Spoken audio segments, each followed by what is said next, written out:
Hello friends, क्या हाल है आप सबका। तो चलिए स्टार्ट करते हैं आज का हमारा छठा चैप्टर, जो कि है गुप्त काल, और जिसका टाइम पीरियड रहा आपका 319 ईस्वी से लेकर 540 ईस्वी तक। ठीक है, ये हम लूसेंट की बुक कवर कर रहे हैं। यहाँ पर 5 चैप्टर हमने यहाँ पर पूरे अच्छे से समझ लिए और कंप्लीट कर लिए हैं। अगर आप हमारे चैनल पर नए हैं तो आप प्ले लिस्ट में जाकर उन 5 चैप्टरों को आप देख सकते हो। आज हम पढ़ेंगे गुप्त काल, गुप्त वंश से रिलेटेड जो भी क्वेश्चन आपके अब तक एग्जाम में पूछे गए वो सारे के सारे यहाँ पर आज हम कवर करेंगे। यदि आप हमारे चैनल पर नए हो तो चैनल को सब्सक्राइब करें और साथ ही साथ बेल आइकन को प्रेस करें, ताकि जब भी हम नई वीडियो अपलोड करें तो आपको तुरंत नोटिफिकेशन मिल जाए। चलिए स्टार्ट करते हैं, ज़्यादा टाइम वेस्ट ना करते हुए। आज का हमारा पहला क्वेश्चन आता है, गुप्त वंश का संस्थापक कौन था। वेरी इंपॉर्टेंट, बार बार एग्जाम में पूछा जाता है। तो गुप्त वंश का संस्थापक कौन था। श्री गुप्त। ठीक है, श्री गुप्त। नेक्स्ट क्वेश्चन आता है आपका, गुप्त किसके सामंत थे। तो गुप्त किसके सामंत थे। कुषाणों के। ठीक है, कुषाणों के सामंत थे। नेक्स्ट आता है, गुप्त वंश के किस शासक ने सर्वप्रथम महाधिराज की उपाधि धारण की। तो चंद्रगुप्त प्रथम ने। ठीक है, चंद्रगुप्त प्रथम ने महाधिराज की उपाधि धारण की। नेक्स्ट आता है आपका, मिलान करने हैं, दो सूचियां दे रखी हैं। तो प्रयागराज इलाहाबाद प्रशस्ति अभिलेख किसका था। समुद्रगुप्त का। ठीक है, समुद्रगुप्त का। बिलसड स्तंभ लेख कुमार गुप्त का। नेक्स्ट आता भीतरी स्तंभ लेख सकंद गुप्त का। मंदसौर लेख बंधु वर्मन। ठीक है, बंधु वर्मन। तो ये आपका मिलान हो गया है। नेक्स्ट क्वेश्चन आता है आपका, गुप्त शासन के दौरान निम्नलिखित में एक ऐसा व्यक्ति कौन था जो एक महान खगोल विज्ञानी और गणितज्ञ था। तो जीरो की खोज किसने की थी। आर्यभट्ट ने। तो यही आर्यभट्ट था जो गुप्त शासन के दौरान एक महान खगोल विज्ञानी और गणितज्ञ था। तो इसका राइट आंसर हो जाएगा आपका आर्यभट्ट। ठीक है, आर्यभट्ट। नेक्स्ट क्वेश्चन आता है आपका, गुप्त शासकों की सरकारी दरबारी भाषा थी। Very important. तो गुप्त शासकों की दरबारी सरकारी भाषा क्या थी। संस्कृत। नेक्स्ट आता है आपका, वेरी वेरी इंपॉर्टेंट क्वेश्चन है ये आपका, क्योंकि देखिए एसएससी आरआरबी बहुत से एग्जामों में ये क्वेश्चन बार बार पूछा गया है। तो क्वेश्चन क्या है आपका, इतिहासकार वी ए स्मिथ ने किसकी विजयों से प्रभावित होकर उसे भारत का नेपोलियन कहकर पुकारा है। तो भारत का नेपोलियन किसे कहा जाता है। तो समुद्रगुप्त को। ठीक है, वेरी वेरी इंपॉर्टेंट क्वेश्चन है आपका। तो भारत का नेपोलियन किसे कहा जाता है। समुद्रगुप्त को। और भारत का नेपोलियन समुद्रगुप्त को किसने कहा। वी ए स्मिथ ने। ठीक है। नेक्स्ट क्वेश्चन आता है आपका, गुप्त वंश का वह राजा कौन था जिसने हुणों को भारत पर आक्रमण करने से रोका। तो सकंद गुप्त। गुप्त राजवंश किस लिए प्रसिद्ध था। कला एवं स्थापत्य के लिए। नेक्स्ट आता है, अजंता कलाकृतियां किससे संबंधित है। Very important. तो अजंता कलाकृतियां किससे संबंधित है। गुप्त काल से। देखिए आपका एसएससी एनडी वगैरह में एग्जाम में पूछा गया क्वेश्चन है।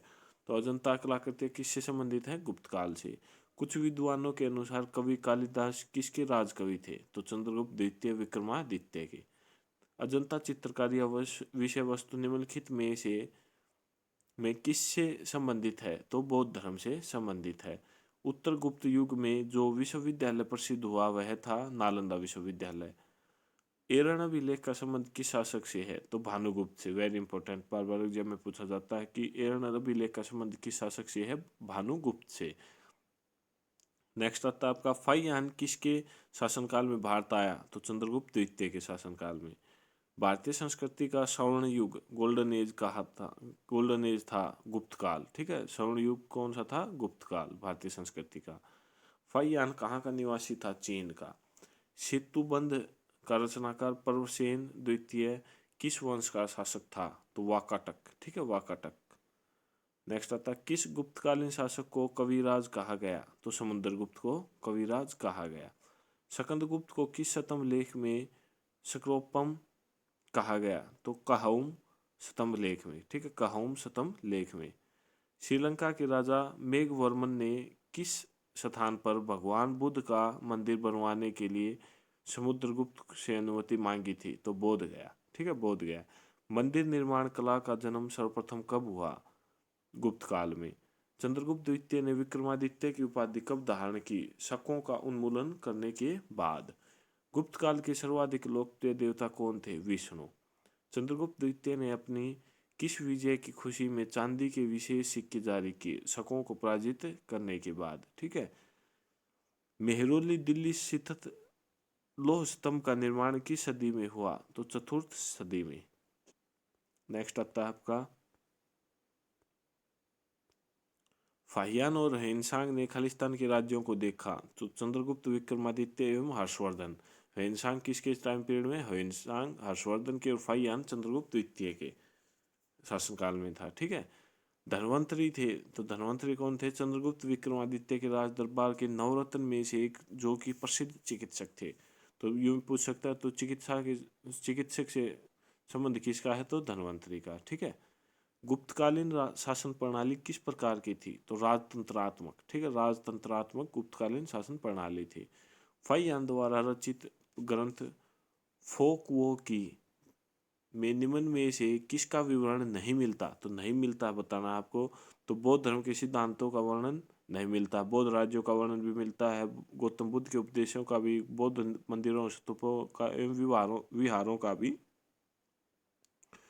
उल्लेख इसमें फुकुओ की में मिलता है, लेकिन ये आपका बौद्ध धर्म के सिद्धांतों के बारे में वहाँ पर वर्णन नहीं मिलता है। ठीक है, तो ये आपका राइट आंसर हो जाएगा। नेक्स्ट आता है आपका, गुप्त स्थापत्य कला का सर्वोत्कृष्ट मंदिर निम्न में से कौन है? तो देवगढ़ का दशावतार मंदिर। अजंता की गुफाओं में किन गुफाओं का निर्माण गुप्त काल में हुआ? 16, 17 एवं 19। ठीक है। नेक्स्ट आता है, अमरकोश के लेखक अमर सिंह किस शासक के दरबार से जुड़े थे? तो चंद्रगुप्त द्वितीय। गुप्त संवत 319, 320 को प्रारंभ करने का श्रेय किसे दिया जाता है? तो चंद्रगुप्त प्रथम को। नेक्स्ट आता है आपका, चंद्रगुप्त प्रथम ने गुप्त संवत का प्रारंभ किस उपलक्ष्य में किया? तो अपने राज्यारोहण के स्मारक के रूप में। ठीक है। नेक्स्ट आता है आपका, प्रयाग प्रशस्ति अभिलेख का लेखक हरिसेन किस शासक का दरबारी कवि था? तो समुद्रगुप्त का। नेक्स्ट आता है, गुप्त काल को प्राचीन भारत का क्लासिकल युग क्यों कहा जाता है? कला व साहित्य के क्षेत्र के अपने चरमोत्कर्ष पर पहुंचने के कारण। सारनाथ के धमेख स्तूप का निर्माण किस काल में हुआ? तो गुप्त काल में। नेक्स्ट आता है, गुप्त काल की सोने की मुद्रा को कहा जाता था? तो दिनार। कुमार संभव महाकाव्य किस कवि ने लिखा? कालिदास ने। नालंदा विश्वविद्यालय की स्थापना का युग है गुप्त। गुप्त युग में भू राजस्व की दर थी उपज का 6ठा भाग। नेक्स्ट आता है, नगरों का क्रमिक पतन किस काल की एक महत्वपूर्ण विशेषता थी? तो गुप्त काल की। किस वंश के शासकों ने मंदिरों एवं ब्राह्मणों को सबसे अधिक ग्राम अनुदान में दिया था? गुप्त वंश ने।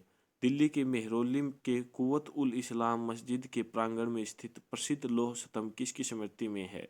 तो चंदर। कालिदास द्वारा रचित मालवी काग्निमित्र नाटक का नायक था अग्निमित्र। ठीक है। समुद्रगुप्त की सैनिक उपलब्धियों का वर्णन उसके किस अभिलेख में उपलब्ध है? प्रयाग के। नेक्स्ट आता है आपका, निम्न में किस काल में स्त्रियों की पुरुषों से बराबरी थी? तो गुप्त काल में। नेक्स्ट आता है क्वेश्चन आपका, कौन सा राजवंश हुणों के आक्रमण से अत्यंत विचलित हुआ? तो गुप्त। निम्नलिखित में कौन सा नाटक कालिदास ने नहीं लिखा था? तो जानकी हरण। अजंता गुफाओं के सरीखी जैसी गुफाएं मध्य प्रदेश में कहाँ है? बाघ धार।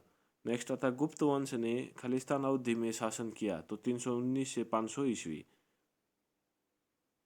नेक्स्ट आता है, बाल विवाह की प्रथा आरंभ हुई गुप्त काल में। Very important. तो बाल विवाह की प्रथा कब आरंभ हुई? गुप्त काल में। नेक्स्ट आता है, सोने के सर्वाधिक सिक्के किस काल में जारी किए गए थे? गुप्त काल में। यूरोपीय भाषा में अनुवादित प्रथम भारतीय ग्रंथ कौन सा है? तो अभिज्ञान शाकुंतलम। ठीक है, अभिज्ञान शाकुंतलम। सती प्रथा का पहला उल्लेख कहाँ से मिलता है? एरन अभिलेख से। ठीक है, एरन अभिलेख से सती प्रथा का पहला उल्लेख मिलता है।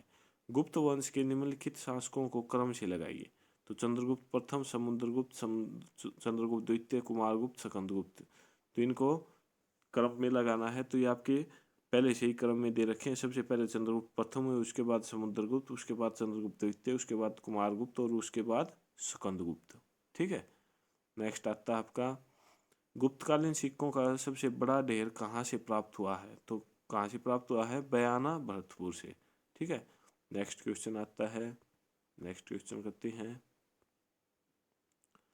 किस गुप्त शासक को नालंदा विश्वविद्यालय का संस्थापक कहा जाता है? Very important. तो किसको नालंदा विश्वविद्यालय का संस्थापक कहा जाता है? कुमारगुप्त को। ठीक है, कुमारगुप्त को। नेक्स्ट आता है आपका, प्राचीन भारत में कथन दे रखे हैं, प्राचीन भारत में सामंती व्यवस्था का अभ्युदय सैनिक अभियानों में देखा जा सकता है। गुप्त काल में सामंती व्यवस्था का पर्याप्त विस्तार हुआ था। तो ए तथा आर दोनों सही हैं, किंतु आर ए की सही व्याख्या नहीं करता है। गुप्त काल में उत्तर भारतीय व्यापार निम्नलिखित किस एक पतन से संचालित होता था? तो ताम्रलिप्ति। ठीक है, ताम्रलिप्ति। गुप्त शासकों द्वारा जारी किए गए चांदी के सिक्के कहलाते थे रूपक। ठीक है, नेक्स्ट क्वेश्चन आता है, मिलान करना है आपका। तो विशाख दत्त, विशाख दत्त हो जाएगा आपका नाटक से संबंध हो जाएगा। ठीक है, वराहमिहिर, तो वराहमिहिर का खगोल विज्ञान से हो जाएगा। ठीक है, खगोल विज्ञान से। उसके बाद आता है आपका चरक, चरक का हो जाएगा चिकित्सा से। ठीक है, ब्रह्मगुप्त, ब्रह्मगुप्त का गणित से हो जाएगा। नेक्स्ट क्वेश्चन आता है, चंद्रगुप्त द्वितीय के काल में विद्या कला व साहित्य का महान केंद्र कौन सा था? तो उज्जैन। कालिदास की किस कृति की गिनती विश्व की 100 प्रसिद्ध साहित्यिक कृतियों में होती है? तो ऋतु संहार। ठीक है, ऋतु संहार, सॉरी अभिज्ञान शाकुंतलम। कालिदास की किस कृति की गिनती विश्व की 100 प्रसिद्ध साहित्यिक कृतियों में होती है? तो अभिज्ञान शाकुंतलम। वर्तमान गणित में दशमलव प्रणाली आविष्कार का श्रेय निम्न में से किस युग को है? तो गुप्त युग को। निम्न में से कौन सा गुप्त वंश के पतन का कारण नहीं था? तो सत्ता के नियंत्रण के लिए आंतरिक कलह। निम्नलिखित में से किस गुप्त शासक ने अपने सिक्कों पर अपने को वीणा बजाते हुए आकृति में अंकित करवाया? तो वेरी इंपॉर्टेंट क्वेश्चन। तो वीणा बजाते हुए सिक्के किसके थे? आपके समुद्रगुप्त के टाइम पीरियड के। ठीक है, वह प्रथम भारतीय विद्वान कौन था जिसने गणित को एक पृथक विषय के रूप में स्थापित किया? तो आर्यभट्ट। गुप्तकालीन पुस्तक नवीनतम का संबंध है चिकित्सा से। तांबा का सिक्का जारी करने वाला पहला गुप्त शासक कौन था? तो रामगुप्त। ठीक है, रामगुप्त। नेक्स्ट आता है आपका, शासक दे रखे हैं और ये एक साइड अभिलेख दे रखे हैं, तो मिलान करना है आपको। तो समुद्रगुप्त प्रयाग प्रशस्ति अभिलेख, समुद्रगुप्त का संबंध प्रयाग प्रशस्ति अभिलेख से है। चंद्रगुप्त द्वितीय का मेहरौली लौह स्तंभ लेख से, स्कंदगुप्त का भीतरी स्तंभ लेख से, और बुद्धगुप्त का पहाड़पुर ताम्र पत्थर से। ठीक है, नेक्स्ट आता है, मुद्रा के प्रकार दे रखे हैं और शासक दे रखे हैं, इनका मिलान करना है आपको। तो कुमार देवी प्रकार चंद्रगुप्त प्रथम से, वीणावादन प्रकार समुद्रगुप्त से, चक्र विक्रम प्रकार चंद्रगुप्त द्वितीय से, कार्तिकेय प्रकार कुमार गुप्त प्रथम से। ठीक है, नेक्स्ट आता है आपको, शासक और उनकी उपाधियों का मिलान करना है। तो चंद्रगुप्त प्रथम का उपाधि थी महाधिराज की। महाधिराज की उपाधि किसने धारण की? चंद्रगुप्त प्रथम ने। अभी हमने थोड़ी देर पहले भी क्वेश्चन पढ़ा था। नेक्स्ट आपका समुद्रगुप्त अश्वमेघ पराक्रम। ठीक है, अश्वमेघ पराक्रम। चंद्रगुप्त द्वितीय परम भागवत, स्कंदगुप्त सक्रोपम। ठीक है, नेक्स्ट फिर से आपके शासक है उनकी पत्नियों का मिलान करना है। तो चंद्रगुप्त प्रथम की पत्नी का क्या नाम था? कुमार देवी, लिच्छवी की राजकुमारी थी। ठीक है, रामगुप्त की पत्नी ध्रुव देवी, और आपका समुद्रगुप्त की पत्नी दत्ता देवी, और रुद्रसेन द्वितीय की प्रभावती गुप्त। ठीक है, प्रभावती गुप्त। किस गुप्त शासक ने दक्षिणापथ में स्थित 12 राज्यों पर धर्म विजय की? तो समुद्रगुप्त ने। सर्वराज्योच्छेदता, सभी राजाओं को उखाड़ फेंकने वाला की उपाधि किसने धारण की? समुद्रगुप्त ने। ठीक है, वीणा बजाते हुए कौन था? समुद्रगुप्त। और सभी राजाओं को उखाड़ फेंकने वाला समुद्रगुप्त। ठीक है, किसने अंतिम शासक रुद्र सिंह तृतीय को पराजित कर उसे और उसकी हत्या कर शकों का अंतिम रूप से उन्मूलन किया? तो चंद्रगुप्त द्वितीय ने। नेक्स्ट आपको मिलान करने हैं, आर्यभट्ट की रचना है आर्यभट्टीय। ठीक है, धन्वंतरि की रचना नवीनतम, ब्रह्मगुप्त की ब्रह्म सिद्धांत, वराहमिहिर की पंच सिद्धांतक। ठीक है, पंच सिद्धांतक। नेक्स्ट आता है आपका सुदर्शन झील, जिसका निर्माण चंद्रगुप्त मौर्य के सौराष्ट्र प्रांत के गवर्नर पुष्यगुप्त ने करवाया था, तथा जिसकी मरम्मत पहली बार शक शासक रुद्रदमन ने करवाई थी, कि दूसरी बार मरम्मत किसने करवाई? तो स्कंदगुप्त ने। तो सुदर्शन झील का निर्माण चंद्रगुप्त मौर्य के टाइम पीरियड में उसके गवर्नर पुष्यगुप्त ने करवाया था, ठीक है, जिसकी पहली बार मरम्मत रुद्रदमन ने करवाई और दूसरी बार स्कंदगुप्त ने करवाई, ठीक है। नेक्स्ट आता है आपका प्रशासकीय विभाजन और प्रशासकों का मिलान करना है आपको। तो भुगती प्रांत का हो जाएगा आपका उपरिक, विषय जिला विषयपति, नगर का नगरपति, ग्राम का ग्रामिक हो जाएगा, ठीक है। नेक्स्ट आता है कौन सुमेलित नहीं है, तो महासिंधिवी ग्रहिक युद्ध व शांति का मंत्री है, ठीक है आपका। महादंडनायक सेना का सर्वोच्च अधिकारी, विनय स्थिति स्थापक धार्मिक मामलों का प्रमुख अधिकारी, महासभापति गज सेना का अध्यक्ष, ये आपका सही नहीं है, ठीक है। सुमेलित करना है फिर से आपको, अक्षेत्र भूमि कृषि योग्य भूमि, वास्तु भूमि निवास योग्य भूमि, और अप्रहत भूमि जंगली भूमि हो गई, खिल भूमि कृषि के लिए अनुपयुक्त भूमि होगी, ठीक है। नेक्स्ट आता है कौन सही सुमेलित नहीं है, तो प्रयाग प्रशस्ति रवि कीर्ति, यही आपका गलत हो गया। नेक्स्ट आता है आपका कौन सुमेलित सही नहीं है, तो बताना आपको, तो वाघ भट्ट अष्टांग हृदय ये आपका सही है, कामदक नीति सार ये भी सही है, विशाख दत्त मुद्रा राक्षस ये भी सही है, भर्तृ मेघदूतम ये आपकी गलत होगी।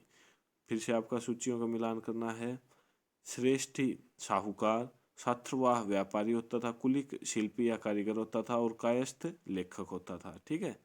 नेक्स्ट आता है आपका मिहिर कुल का संबंध था, तो हुणों से, ठीक है, मिहिर कुल का संबंध हुणों से। नेक्स्ट आता है कन्नौज को सर्वप्रथम महत्ता प्रदान करने वाले थे मोखरी, ठीक है, मोखरी। नेक्स्ट है आपका गुप्त राजा जिसने विक्रमादित्य की पदवी धारण की थी, चंद्रगुप्त द्वितीय। कुतुब मीनार के निकट स्थित लौह स्तंभ वैज्ञानिकों का ध्यान क्यों खींच रहा है, तो उसकी जनरोधकता के कारण, ठीक है। नेक्स्ट आता है आपका प्राचीन भारत में गुप्त काल से संबंधित गुफा चित्रांकन के केवल 2 उदाहरण उपलब्ध हैं, इनमें से एक अजंता की गुफाओं में किया गया चित्रांकन है। गुप्त काल के चित्रांकन का दूसरा अवशिष्ट उदाहरण किस स्थान पर उपलब्ध है, तो बाघ गुफाएं। पुंड्रवर्धन भुगती प्रांत अवस्थित थे, उत्तर बंगाल में। परम भागवत उपाधि धारण करने वाला प्रथम गुप्त शासक था, तो समुद्र गुप्त, ठीक है। तो ये आपके आज के ये क्वेश्चन थे जो कि गुप्त वंश से रिलेटेड थे। इसमें सारे के सारे जो भी गुप्त शासक हुए हैं उनके बारे में हमने पढ़ा और उनसे जो भी क्वेश्चन पूछे गए हैं उनको अच्छे से समझा। तो चलिए मिलते हैं नेक्स्ट वीडियो में नए चैप्टर के साथ। तब तक अपने घरों में रहे तथा अपने घर वालों का ध्यान रखिए, और अगर आपको वीडियो पसंद आई तो वीडियो को लाइक करें, शेयर करें और चैनल को सब्सक्राइब करें। धन्यवाद।